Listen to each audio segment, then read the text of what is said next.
Naburilyaso ang hold-up ng dalawang riding in tandem sa Makati City. Nanlaban kasi ang biktima at tiyempohang may rumorondang pulis. Nasa front line ng balitang yan si Nina Ong Pauco.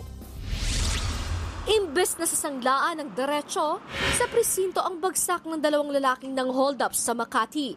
Kinilala ang mga sospek na sina Alias Angelo at Melvin. Nakatakas naman ang dalaw pa nilang kasamahan na nagsilbi umano nilang mga rider. Ayon sa mga otoridad, naaktuhan ng mga rumorondang pulis na Alias Angelo at Melvin na nakikipagbuno sa biktima kaya agad silang naaresto.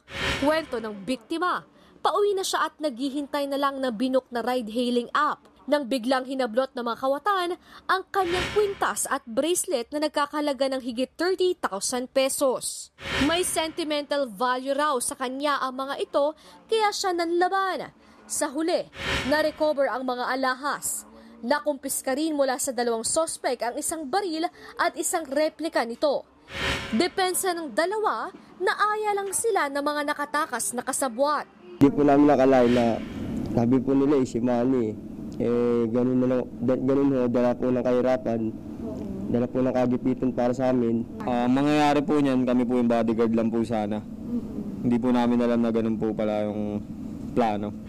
Sagot naman sa kanila ng biktima. Walang easy money sa mundo. Dapat pinaghihirapan nila yung mga gusto nilang makuwang bagay. Lumalabas naman na notorious na ang dalawa sa pagnanakaw at kasong iligal na droga. Tinutugis na ang kanilang mga kasabwat. Sasampahan ang mga sospek ng robbery, hold-up at paglabag sa Comprehensive Firearms and Ammunition Regulation Act. Nagbabalita mula sa Frontline, Nina Ong Pauco, News 5. Mga kapatid, Julius Babaw po.